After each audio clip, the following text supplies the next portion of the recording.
यार ऑप्शंस तो बहुत सारे हैं कि क्या करना है, इतनी सारी चीजें करने को, पर आपको अगर एनडीए ही करना है तो वास्तव में इसकी प्लानिंग कैसे हो, किस क्लास के बाद आप शुरुआत करो, ये सारी बातें इस इंटरव्यू में मैंने की है प्रियांशु के साथ, जिन्होंने 12th के साथ ही एनडीए क्लियर किया है और वो भी 12th में बहुत ही हायर परसेंटेज के साथ। तो आइए आपको मिलवाता हूँ प्रियांशु से। हेलो प्रियांशु, कैसे हो? यस यार कमाल कर दिया यार तूने तो, मतलब 12th क्लास में 87% ही बना डाला और एनडीए भी क्लियर कर डाला। ये कैसे पॉसिबल हुआ? क्या ड्रीम था? कब तूने एकेडमी ज्वाइन किया था? किस तरह सपना था तेरा कि एनडीए करना ही है? सर, एकेडमी मैंने ज्वाइन किया लास्ट ईयर, मतलब 12th में ही। 12th में मतलब फिर 12th के साथ एनडीए करने का मतलब दीदी ने भी मतलब वो किया। पापा भी थे एक्स आर्मी में, अभी प्राइवेट जॉब कर रहे, तो इसमें फिर मैंने मतलब जब कोचिंग ज्वाइन की तो फिर क्लासेस ईश्वर सर थे, गुप्ता सर और अक्षय सर हिस्ट्री पॉलिटी, उनसे मतलब बहुत अच्छी पढ़ी। बाकी फिर जो आपने नोट्स आपने प्रोवाइड किए मैथ्स के, इंग्लिश की आपकी बुक जो थे, उनसे मुझे बहुत हेल्प हुई। और प्रॉपर गाइडेंस आपकी कोचिंग की, उसने मुझे बहुत हेल्प की एनडीए क्लियर करने में। और 12th में मतलब एनसीईआरटी तो वो हमेशा रहती है, तो 12th मतलब पहले ही मतलब शुरू के मंथ से मैंने एनसीईआरटी में फोकस किया, जिससे 12th में मतलब कोई गड़बड़ ना हो, दिक्कत नहीं आए। और बाकी जब एनडीए में 2-3 मंथ्स रह गए तो उसमें भी फोकस किया, 12th में भी, तो फिर दोनों का साथ में मतलब एडजस्ट हो गया। तो देखिए 11th क्लास में बंदे ने पूरा बेस बना लिया, 11th क्लास में सब कुछ अच्छा कर लिया, अक्षय ने हिस्ट्री पॉलिटी अच्छी करा दी। उसके बाद जब 12th में गया तो 12th में एनसीईआरटी से बेस बना करके 12th पर ही फोकस किया और एनडीए पर भी निकाल डाला। Yes sir. प्रियांशु के फादर आर्मी में रहे हैं, अब प्राइवेट सेक्टर में जॉब करते हैं। प्रियांशु रीवा के रहने वाले हैं। प्रियांशु, रीवा के लोगों में क्या जोश होता है ऐसा आर्म फोर्सेस में जाने का? ऐसा क्या मोटिवेशन है जो बड़ा हाई रहता है हमेशा? सर, रीवा मतलब कि बहुत लोग ऐसे होते हैं, मतलब यूपीएससी एमपीपीएससी, मतलब उनको वहाँ के मतलब जाना ही है, मतलब कि बहुत लोग ऐसे रहते हैं। मतलब मेरी दीदी वो भी सिविल सर्विस की तैयारी कर रही हैं, तो मतलब रहता है, सब में रहता है कि एक जाना है कहीं ना कहीं, मतलब हर आदमी का अलग अलग जॉब में मतलब कहीं ना कहीं जाना ही है। अच्छा, दीदी सिविल सर्विस में जाना चाहती है। हाँ पर कहीं ना कहीं तुमने अभी बोला कि दीदी ने बताया, हाँ, तो दीदी ने तुमको एनडीए की तरफ गाइड क्यों किया और तुमने बात कैसे मान ली?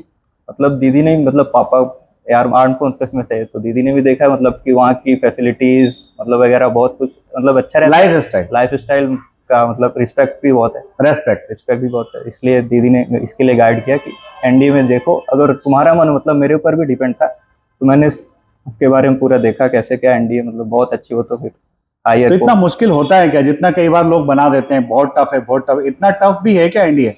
नो सर, अभी मतलब इतना टफ तो है, लेकिन क्लियर करना तो भाई एग्जाम है, अगर यूपीएससी कंडक्ट कराए तो ऑब्वियसली लेवल तो लेवल है, लेकिन पर क्या पढ़ने वाले बच्चे के लिए इतना लेवल है? नो सर, पढ़ने वाले के लिए तो मतलब है, मतलब कि कर लेगा आराम से, अगर स्ट्रेटेजी है उसके पास कैसे क्या एग्जीक्यूट करना है, प्लानिंग एग्जीक्यूशन, तो कर लेगा। प्रियांशु ने बात की स्ट्रेटेजी की, तो अपन इनकी स्ट्रेटेजी समझ लेते हैं। आप देखिए प्रियांशु की स्ट्रेटेजी से अगर आपको कुछ लगता है कि इनकी कोई बात आपके काम आ सकती है तो आप फॉलो कीजिए। प्रियांशु, आपने किस तरह से अपने आप को प्रिपेयर किया? कितना घंटा पढ़ते थे? कौन सा सब्जेक्ट कितना पढ़ा? कैसे पढ़ा? सर, मैंने शुरू के मंथ से मतलब मैथ्स में फोकस किया सर, पूरे मतलब एक बार मैथ्स तो मैंने पूरी निपटा दी एक बार। फिर उसके बाद अक्षय सर जीएस पढ़ाते थे क्लास में, उनके नोट्स थे, उनको रिवीजन करते गए। फिर उसके बाद मतलब जीएस तो यहाँ से हो गया और मैथ्स उधर से। फिर जब आया टाइम एनडीए का, तो वहाँ से दोनों को मिला दो सर, एनडीए और मैथ्स के 2 आवर्स और अपना इसका जीएस के 2 आवर्स, और बाकी जो बचे उसमें 1-2 आवर्स अपना 12th का कर लो। मतलब सिर्फ 6 घंटा पढ़ाई की, ऐसा कहना चाह रहे हैं? बंदा कह रहा है 6 घंटे पढ़ाई करके, मतलब कि ऐसे नहीं कि बिना मन के बैठ गया कि अरे मन के दीदी देख रही पढ़ रहा है, ऐसे नहीं, मन से पूरा। अच्छा, ऐसा नहीं कि घर वाले देख रहे हैं तो आप सिर्फ किताब लेके उनको बनाने के लिए पढ़ रहे हैं, मन से पढ़ना है। मन से पढ़ो तो 6-8 घंटा पढ़ाई बहुत होती है। और स्कूल के साथ तो टाइम भी उतना ही मिलता है, क्योंकि आप 5-6 घंटे ऑलरेडी कोचिंग्स में रहते हो। 6 घंटा कोचिंग बैठ के अगर आप टीचर्स को मन से सुन रहे हो, ध्यान से सुन रहे हो, तो वो भी काफी हेल्प करता है। करंट अफेयर्स के लिए क्या किया? और इंग्लिश वोकेबुलरी में बच्चा बहुत रोता रहता है कि वोकेब याद ही नहीं होती, कैसे करे? आपने कैसे किया? वोकेब सर, आपकी क्लासेस, ऑनलाइन क्लासेस और क्लास की क्लासेस, उनसे दोनों से तो बहुत फायदा हुआ। 7 to 8 मेरे हो गए थे सिनोनियम्स और एंटोनियम्स, 7 to 8 दोनों में। 7 to 8 देखो, 7 सिनोनियम्स में से आ गए, 7 एंटोनियम्स है, 10 में से अगर 7 आ रहे हैं क्लास में से, बैठे बिठाए आ रहे हैं, क्या चाहिए? और भगवान से मिलेगा क्या बच्चा? और जीएस के लिए सर की आ गई हिस्ट्री, मतलब हिस्ट्री पॉलिटी ज्योग्राफी मतलब मेन फोकस ज्योग्राफी में था, क्योंकि उससे ज्यादा क्वेश्चन पुट किए जाते हैं, तो ज्योग्राफी के भी बन गए थे और हिस्ट्री पॉलिटी के मॉडर्न हिस्ट्री से आ गए थे, तो वहां से मॉडर्न हिस्ट्री के मतलब बन गया सर। जो टीचर्स ने पढ़ाया बन गया, बस उसको बनाने के लिए सेल्फ स्टडी थोड़ा सा करना होता है। करंट अफेयर्स के लिए क्या? करंट अफेयर्स के लिए मैंने ऑनलाइन क्लासेस देखी थी शिवानी मैम की, और क्लास में भी पढ़ाती थी, तो दोनों शिवानी मैडम की क्लास देखी, करंट अफेयर्स निकाल दिए बंदे ने, मतलब स्मूथली हो जाता है सर। आपको क्या बहुत ज्यादा वेरियस सोर्सेस पर भटकने की आवश्यकता है? बच्चा कई बार कहता है मैथमेटिक्स के लिए 4 अलग अलग किताबें इकट्ठी कर लेता है, आपने कितनी बुक्स का हेल्प लिया? मैथ्स जो आपने प्रोवाइड की अरिहंत मतलब एसएसबी मतलब वो वाली, और एक मतलब क्लास में टीचर्स ने गाइड की थी आर.एस. अग्रवाल, उसकी तो इन्होंने दो एक तो क्लास फोर्स एकेडमी जो बुक देता है एनडीए एनए के लिए वो बुक और लगाई मेन और एक जो आर एस बेस के अग्रवाल लिए सर एनसीईआरटी हो तो इम्पोर्टेंट है, बेस के लिए एनसीईआरटी तो कोई लगाना ही पड़ेगा, वो हाँ, तो वो मस्ट है, और वो कोई आपको खरीद के देता भी वो नहीं, तो चाहिए ही 12th वो तो चाहिए ही चाहिए। प्रियांशु, फिजिक्स केमिस्ट्री के लिए क्या किया? तुम कह रहे सर मेरा वीक था, मैंने फोकस कम किया, उतना ही सर, किया जितने मेरा कट ऑफ निकल जाए। यस सर, मतलब वीक था तो मतलब फिजिक्स केमिस्ट्री में उतना कर लिया मैंने कि सेक्शनल कट ऑफ जो होता है एनडी में भी होता है तो वो क्रॉस हो जाए मेरा, उसकी वजह से मैं रुक ना जाऊं। गया था कुछ करके गया सर बायोलॉजी लास्ट में पढ़ लिए थे कुछ विटामिन वगैरह, तो उससे कुछ आगे थे बाकी पर बायोलॉजी सिलेबस स्पेसिफाइड है, ऑलरेडी दिया हुआ है कि क्या आता है, कहां से आता है, कितना आता है, आपको बहुत ज्यादा भटकने की आवश्यकता नहीं है। मॉक टेस्ट लगाए थे क्या? मॉक टेस्ट का क्या रोल रहता है?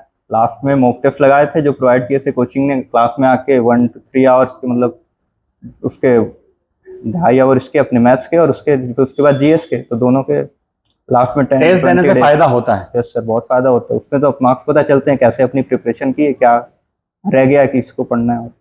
टेस्ट देने से आपको पता चलेगा कि वाकई आपका क्या एरिया वीक जा रहा है, कहाँ आपको काम करने की आवश्यकता है। जो बच्चे हैं एनडीए की प्रिपरेशन करना चाहते हैं, क्या उनको 10th के बाद ज्वाइन करना चाहिए, 12th के बाद ज्वाइन करना चाहिए? सर बेस्ट टाइम क्या है? अगर उसका बेस कमजोर है तो उसको 10th के बाद ही ज्वाइन करना चाहिए, उससे उसका बेस भी हाई हो जाएगा और 12th के बाद वो आसानी से क्लियर भी कर लेगा एनडीए। और 12th के बाद टाइम भी कम बचता है, एज आउट होने का डर रहता है। तो अगर उसका बेस हाई है तो अगर उसको जैसे 12th तो के युवा बाद जो आपका वीडियो देख करके मोटिवेशन ले रहे हैं उनको क्या संदेश देना चाहते हैं? उनको सर यही कि मतलब कि बेस अपना मजबूत रखो, 10th से ही अगर एनडीए ज्वाइन करना है तो बेस तो हमेशा मजबूत होना चाहिए, क्योंकि जो एनडीए में क्वेश्चंस आते हैं वो बेस से ही पूछते हैं पूरा, अब वो हाई लेवल तो पूछते नहीं, वहाँ की देखना है कि कैसे करना, तो बेस मजबूत रखो और मोटिवेट हमेशा रहना चाहिए, कभी भी मतलब ऐसे डिप्रेशन में नहीं जाना चाहिए। अभी तो 10th-12th में तो डिप्रेशन जाके क्या कर लेंगे, 10th-12th तो जस्ट जिंदगी की शुरुआत है, उसमें तो टेंशन लेना नहीं, आप बिंदास रहिए, खुश रहिए और अच्छे से प्रिपरेशन कीजिए, निश्चित तौर पर सारी चीजें आपके फेवर में होगी।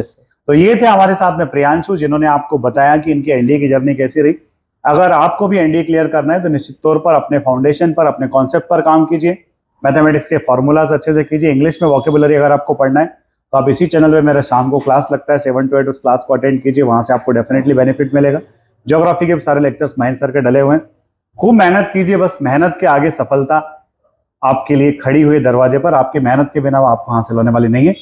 थैंक यू प्रियांशु, जय हिंद, जय हिंद, जय भारत, इंकलाब जिंदाबाद, भारत माता की जय।